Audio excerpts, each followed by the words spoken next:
Assalamualaikum warahmatullahi wabarakatuh. Salam sejahtera untuk kita semua. Shalom, Om Swastiastu, Namo Buddhaya, salam kebajikan. Alhamdulillah saya sudah bertemu dengan Bapak Presiden, melaporkan secara detail daripada hasil meeting Presiden FIFA dengan saya di Doha kemarin. Dan juga saya membawa surat dari Presiden FIFA yang saya langsung berikan kepada Bapak Presiden, dan tentunya setelah membaca surat tersebut Bapak Presiden menginstruksikan saya dua hal. Satu, segera membuat peta biru transformasi sepak bola Indonesia yang seperti Bapak Presiden sudah sampaikan pada saat waktu itu ketika saya baru saja menjadi ketua PSSI bersama para exco yang hadir. Bapak Presiden menekankan ini harus segera selesai dan harus segera disampaikan kepada FIFA. Yang kedua, Bapak Presiden juga menginstruksikan langsung kepada saya untuk segera kembali membuka pembicaraan bersama FIFA untuk kita tetap menjadi bagian keluarga besar FIFA. Yang kita tahu FIFA sendiri itu total membersnya ada 216 dari berbagai negara, salah satunya kita.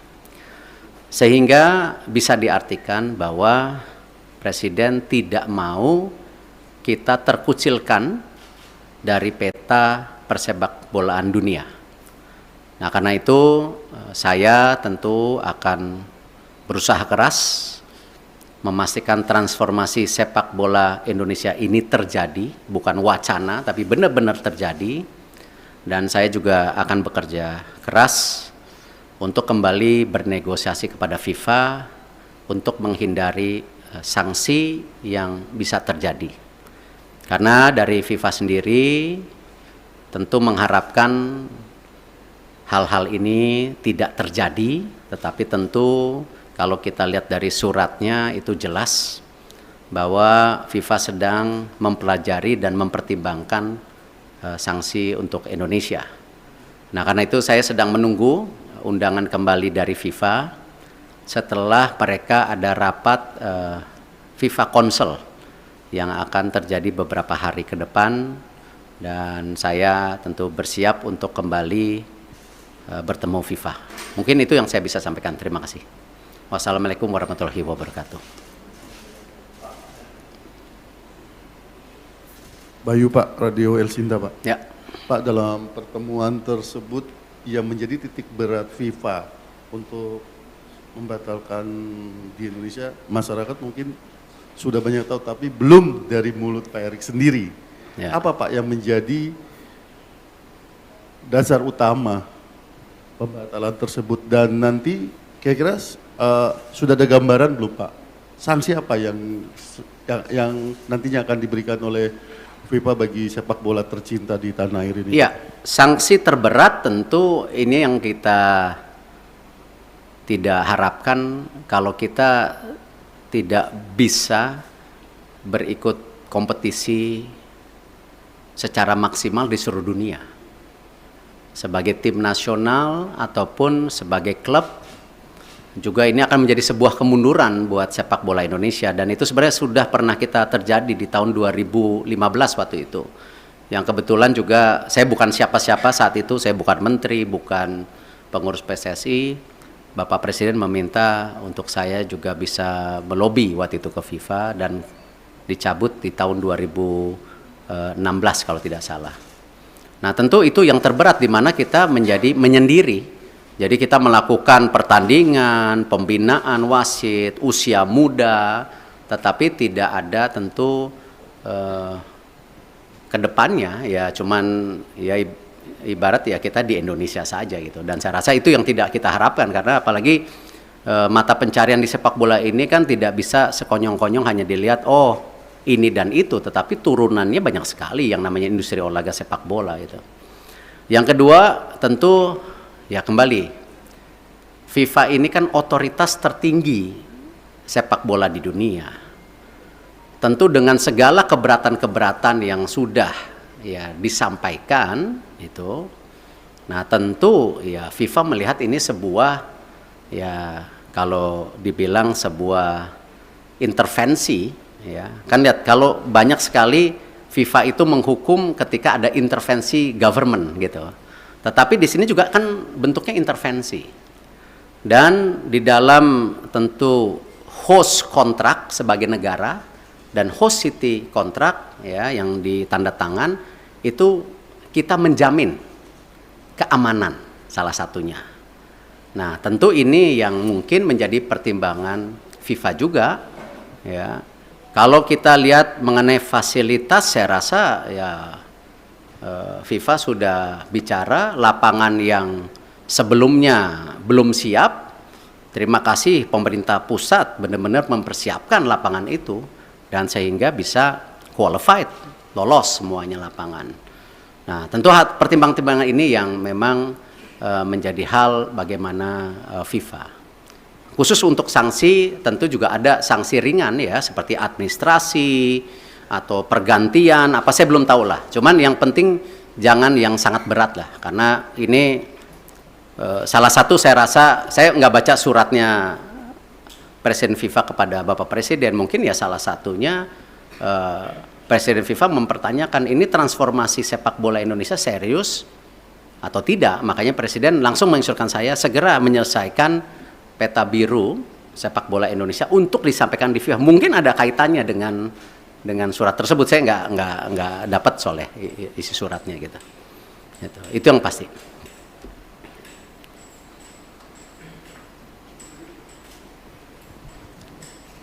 Terima kasih Pak. Saya Anto dari Harian Kompas Pak. Tadi selain cetak biru tadi untuk jangka pendek dan menengah, khususnya bagi talenta-talenta muda Pak, itu bagaimana Pak pemerintah memfasilitasi para pemain usia muda kita Pak? Karena kan Piala Dunia U20 itu sebenarnya panggung bagi mereka ya Pak ya untuk berkembang. Itu yang pertama. Kemudian yang terkait yang kedua tadi Pak soal Indonesia supaya tidak terkucilkan oleh FIFA. Israel kan juga anggota dari FIFA Pak. Sementara Indonesia ada rencana bidding Piala Dunia 2034 ya Pak. Itu gimana Pak kelanjutannya? Karena presidennya udah ada di sini Pak. Kalau ini tidak dibenahi sikap tegas kita terhadap memposisikan Israel, itu nanti akan terulang lagi kayak ini Pak. Terima kasih Pak Erick. Ya, saya rasa hari ini kita jangan berpikir terlalu jauh dengan mimpi-mimpi 2034 ada Piala Dunia, ada Olimpiade yang kemarin juga di G20 disampaikan antara Presiden IOC Thomas Bach dan Indonesia. Saya rasa mungkin dengan berat hati ya kita bicara penyelesaian ini dulu. Karena itu sesuatu yang saya rasa belum menjadi sebuah hal yang prioritas hari ini. Gitu. Yang pasti ya tentu tadi disampaikan bahwa Presiden tadi bicara sama saya, Presiden akan juga mengundang timnas U20 1-2 hari ini. Saya tentu ada mekanismenya dari istana yang akan melakukan itu. Nah, Bapak Presiden beliau sudah menyampaikan solusi-solusinya dan tentu saya bilang Bapak saya ikut aja karena ini memang kan pemerintah yang harus hadir. Dan ini kenapa juga kemarin ketika pemilihan ketua PSSI kan sempat ada isu-isu seakan-akan pemerintah selalu di dalam wacana mengintervensi. Kan sebenarnya statuta FIFA itu jelas. Siapapun boleh menjadi exco selama mengikuti statuta. Nah, ini jangan juga kita terbelenggung seakan-akan ketika ada tentu tokoh atau representatif dari pemerintah lalu itu melanggar statuta FIFA ya yang selalu diwacanakan government intervensi. Tidak. Nah, buktinya kita aman-aman saja gitu loh. Nah, inilah yang kenapa saya rasa pemeran pemerintah untuk pembangunan tim nasional, infrastruktur itu menjadi sangat penting. Tidak mungkin sebuah negara yang seperti Indonesia yang sedang ingin maju masuk dalam kategori negara berkembang lalu olahraga sendiri menjadi terpisahkan ya tidak mungkin karena ini bagian dari tadi bagaimana kita membentuk yang namanya dorongan supaya apa? Terciptanya olahraga yang baik gitu. Dan ini yang kenapa kita selaraskan semua program ini secara bersama-sama gitu. Terakhir ya. Selamat siang Pak Erik, Fajar dari Tempo. Pertanyaan pertama mungkin penegasan sedikit lagi Pak, di surat FIFA itu kan nggak ada soal Israel Pak ya, hanya ada kanjuruhan yang terjadi tahun lalu. Nah penegasan sebenarnya pembatalan pencoretan Indonesia ini karena kanjuruhan seperti yang di surat atau memang karena penolakan timnas Israel di tanah air, itu yang pertama Pak. Yang kedua, ini kan kita masih bidding untuk Piala Dunia, bahkan Piala Dunia Senior kita akan berencana bidding juga nanti gitu Pak ya. Nah ke depannya dan event internasional lainnya. Sebagai Ketua PSSI, apakah Bapak bagaimana menyikapi rencana apakah akan melobi mungkin kelompok-kelompok Islam yang lain yang selama ini menolak Israel agar ketika kita bidding nanti hal-hal seperti ini tidak terjadi kembali Pak. Dan pertanyaan terakhir Pak, setelah Bapak kemarin ke Qatar itu kan di GBK Arena rame Pak ya, karangan bunga, terima kasih Pak Erik gitu kan, yang dianggap memberikan keuntungan ke Bapak. Kita apakah Bapak mengetahui atau seperti apa Pak karangan-karangan bunga yang di GBK Arena itu? Terima kasih. Ya kalau masalah karang bunga, waktu saya bersih-bersih Garuda juga dikirimin karangan bunga gitu. Tentu konteksnya itu ya bagian dari apresiasi. Tetapi kan kesuksesan sebuah event besar atau sebuah tentu organisasi besar bukan karena kerja individu. Ya itu karena sebuah kerja tim yang bersama. Ya saya rasa kita nggak bisa klaim-klaiman oh sukses ini karena titik-titik. Enggak, ini semua kerja tim. Nah karena itu kalau kita bicara mengenai event ke depan, tadi saya sudah sampaikan, kita fokus ke sanksi dulu hari ini. Ya, Bapak Presiden jelas, jangan sampai disanksi. Segera selesaikan buku biru, rencana transformasi sepak bola. Bahkan kalau bisa, Bapak Presiden waktu itu sudah sampaikan sampai 2045. Target kita apa sih? Sebagai negara yang ekonominya akan terus tumbuh, ya. Cita-citanya nomor 4, nomor 5 terbesar di dunia dengan jumlah penduduk yang 280 juta, 55% anak muda. Ini tujuannya apa transformasi ini? Apakah tetap jago kandang atau memang ada prestasi lainnya di luar negeri? Nah itulah yang kenapa Bapak Presiden mendorong ini sebagai bahan untuk bernegosiasi dengan FIFA. Supaya tadi sanksinya ada. Tetapi jangan yang terberat. Nah itu pun apa? Nggak tahu. Apakah administrasi? Apakah apa? Saya nggak tahu. Kita lihat. Tetapi jangan yang sama 2015 gitu. Kalau di surat FIFA pengertian saya, ya pengertian saya justru terbalik. Di situ FIFA bicara transformasi lagi. FIFA menyiapkan tim, ya menyiapkan tim untuk apa? Transformasi sepak bola. Salah satunya memang waktu Kanjuruhan itu kan isu standarisasi daripada keamanan. Itu. Nah, karena itu saya habis ini langsung akan telepon Pak Basuki.